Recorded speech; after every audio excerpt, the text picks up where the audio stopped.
How's it going, boys, girls, and squirrels? And we are back watching Avatar: The Last Airbender. We are steadily approaching the winter solstice, and therefore the finale of this season. Don't have a super big intro for this one, just excited to get there. Excited to see General Zhao, I think, drown. I know it doesn't happen in these episodes, but from what I remember, I think they're gonna drown Zhao at the end of this season. A spoiler. So that's very exciting. So why waste any more time? No, we found something. It's burned. There was a battle. Damn, look at Platypus Bear Grylls over here. Sokka is such a perfect comic relief character because they don't make him some, like, completely incompetent idiot. I love any time Sokka is tracking, strategizing, or just behaving like the actual oldest member of the group. Like, that is the stuff that really rounds out his character. Like, when a fight rolls around, he doesn't just, like, trip on his own feet and tumble down a hill into the Fire Nation soldiers. I appreciate it. Sokka is, like, one of the best comic relief characters that I could think of. So then what happened? I don't know. The trail ends here. Wait, look! It's one of our boats! Wow, thank God Katara was here. I mean, I don't know how Sokka ever would have noticed that otherwise. Really pulling your weight here, Katara. I'm proud of you. Look out! Stay back! Get back! Ooh! I forgot about June! Everybody's always talking about May. Everybody's always talking about Julie. But the only month that matters a damn in the Avatar universe is June. That joke almost works. It's so close to being perfect. If only Julie's name was pronounced July, I would have gotten away with it scot-free. I'm coming with you. You're not old enough to go to war, Sokka. You know that. I'm strong, I'm brave, I can fight. Please, Dad. Please, Dad? Being a man is knowing where you're needed the most. And for you right now, that's here protecting your sister. I don't understand. Now let me put it this way. You're 13, and even their weakest soldier can kill you in an instant. Goodbye, Sokka. Stewed sea prunes? Help yourself. Dad could eat a whole barrel of these things. Ugh. Nice, real culturally sensitive, Aang. Why do we got June going up against Ryu from Street Fighter? This is the weirdest crossover I've ever seen. Like, that's 100% intentional, right? Your beast trashed my ship. You have to pay me back. I'd love to help you out, but I'm a little short on money. What if you paid me back in tiny little smooches, though? It's not the girl I'm after. It's the bald monk she's traveling with. Whatever you say. If you find them, I'll consider the damage to my ship paid for. And I'll reduce your debt to a mere 3 little smooches. How is Zuko not into this girl, by the way? Out of the 2 of these characters, how is Iroh the one into June? She's covered in belts and she carries a whip around. You're telling me Zuko's not going through an awakening right now? She looks like she'd be a tattoo artist in the Divergent series. She is right up Zuko's alley. Plus, we'll pay your weight in gold. Make it your weight, and we got a deal. You got it.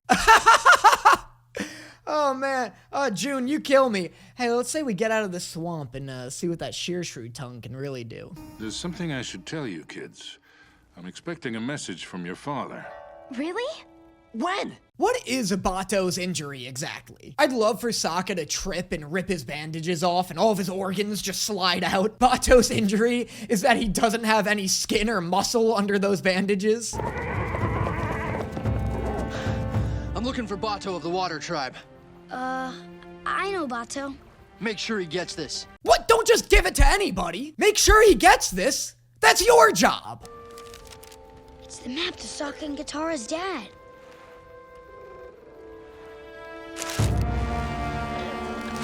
I'm surprised nobody gets pissed about this episode. This seems more out of character for Aang than the shit he pulled at the Great Divide. I know I already talked a lot about how much Sokka develops between each season, but honestly, I'm starting to realize each character develops a ton between season 1 and 2. The more I watch this, the more I'm realizing just how much more mature Aang and Katara are between this one and the second season. Which is cool. It feels like this season introduces the characters as children, before, like, beating the innocence out of them. Which is super dark, especially when you consider that the thing that draws Katara to Aang in the very first episode is the fact that he reminds her that she is a kid and that she needs to enjoy her childhood while she has it. We're looking for someone. I hope it's not Miyuki. Miyuki, did you get in trouble with the Fire Nation again? What the fuck has Miyuki been up to? Hey, watch it! Oh, look, he likes you. Care to hear your fortune, handsome? Damn, Iroh's really getting around this episode. I don't know what this bag of bones thinks she's doing shooting her shot, though. Iroh's trying to bag this 20-something-year-old dominatrix over here. I can see the future too, lady. Iroh's not in yours. And for Aang, the mark of the trusted. You are now an honorary member of the Water Tribe. I can't. Of course you can. Look at Sokka immediately on Aang's bullshit. You have to understand. I was afraid he would. This is the map to our father! You had it the whole time? How could you? Super reasonable explosion. This was like unforgivable on Aang's part. I know he's 12, but my god, what an almost irredeemable act.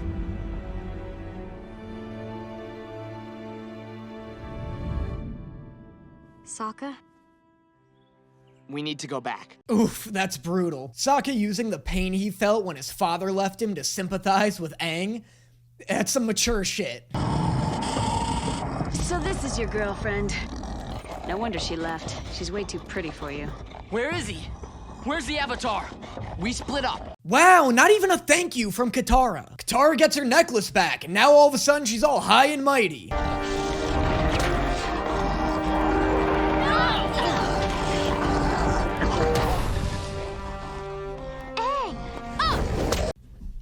Oh, she meant the sheer shrew. I get it.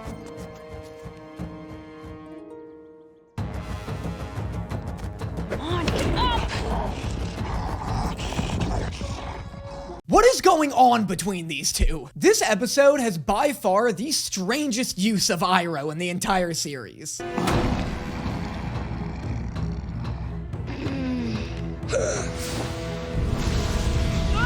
I don't know why, but that is such a cool move. That running stance he does is so, he's just dabbing with fire, and it's so sick.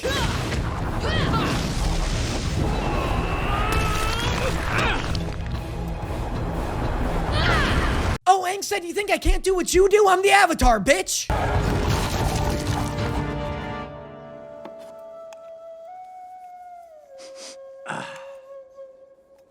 Man's got his priorities straight. Everyone's fighting to the literal death, and my boy's over here getting spruced up for his new big titty goth girl. Look, if you guys don't have anything for Iroh to do, just keep him off screen. It's okay. I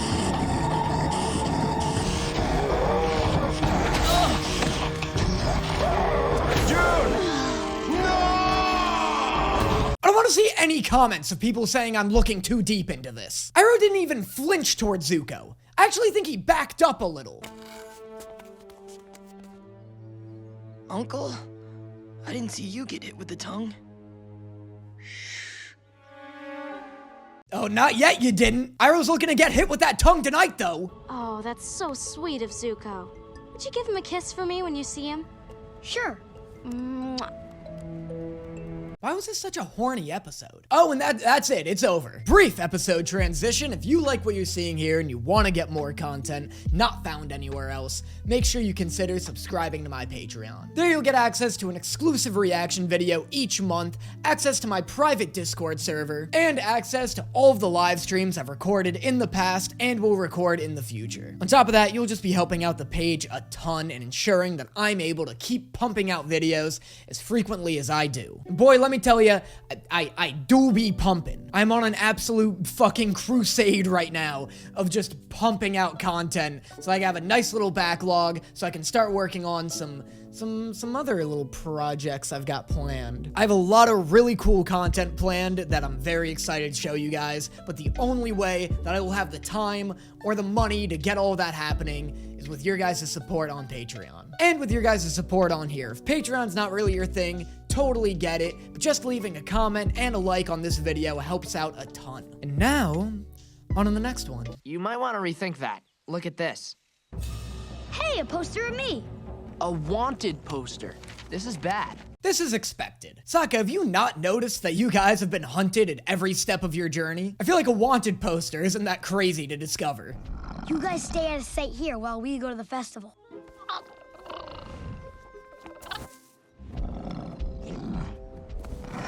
Gone! Hidden! Where'd he go? I don't even see him!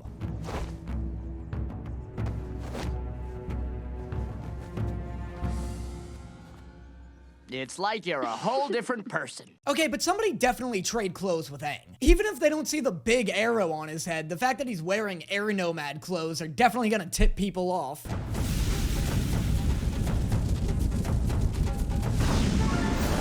Holy shit, this guy's a bird bender! How the hell did he do that? It's too strong! I can't hold it! We gotta help her!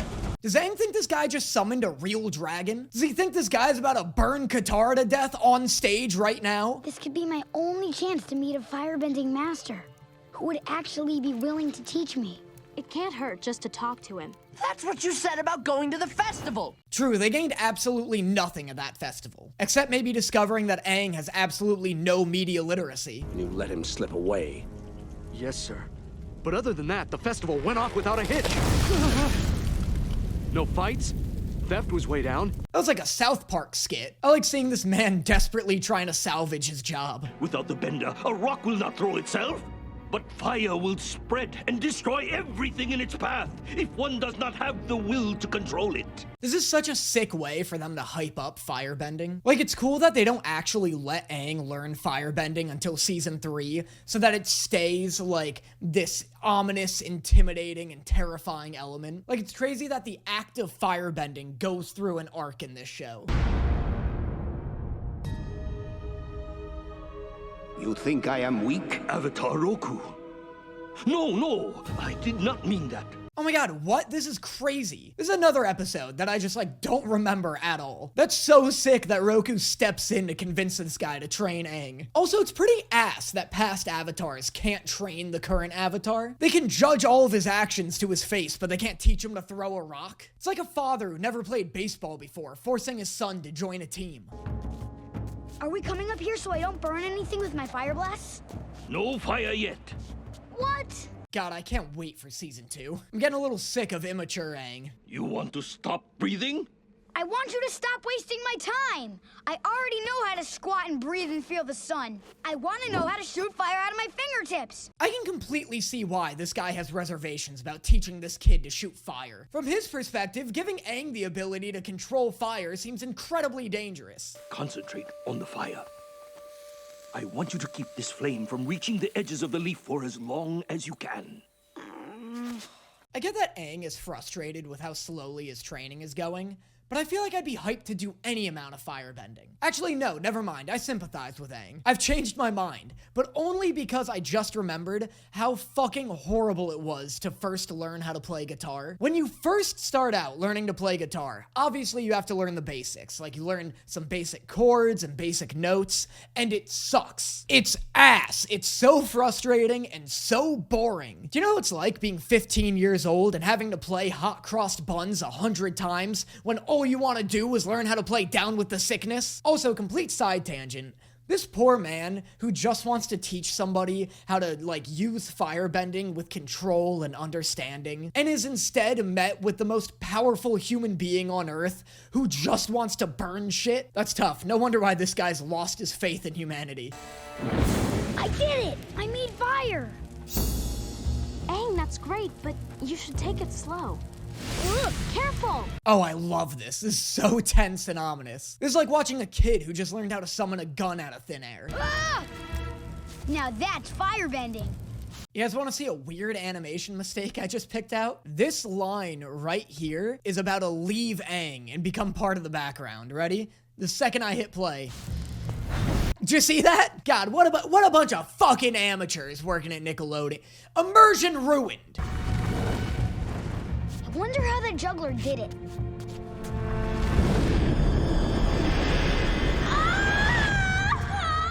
God, what a great introduction to firebending.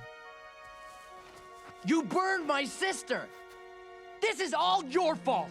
I know. Now pack your things. You must leave immediately. Yes, I know. Get out of here. What, you think this is the first time I burned a kid? Why do you think I'm exiled?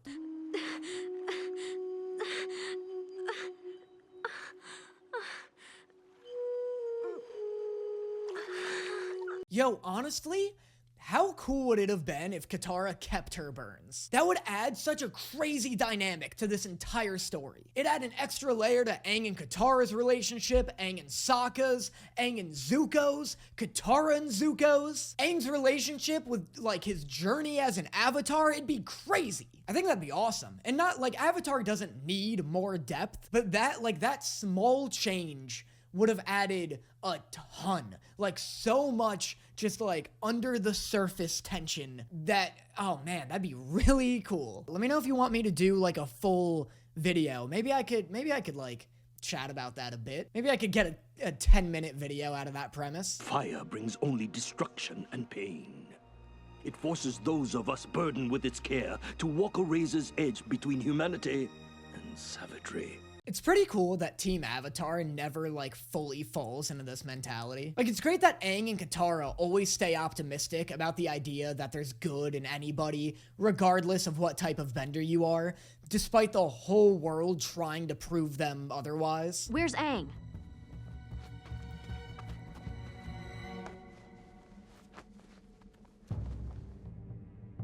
Yo, that's so good! Aang's become Zhang. That's hype! That's so cool. That's like, there's like something you'd find in like the cave of a Dark Souls game.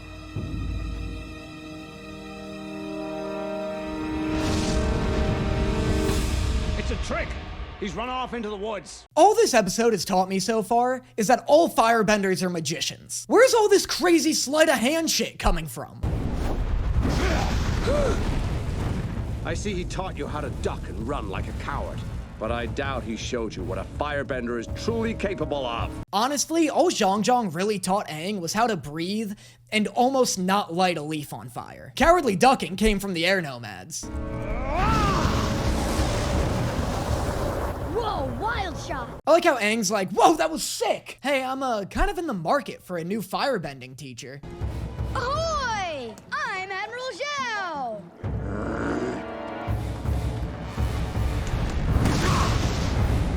Them making Aang an airbender for this show was so smart. The only reason a 12-year-old taking on all of these like 40-year-old soldiers is even remotely believable is because Aang has unmatched agility. If this show were about like a 12-year-old waterbender, I think scenes like this would come off way sillier. But since airbenders are naturally more agile than the average person, Aang gets away with pulling shit like this. It like makes sense that he's so difficult to capture.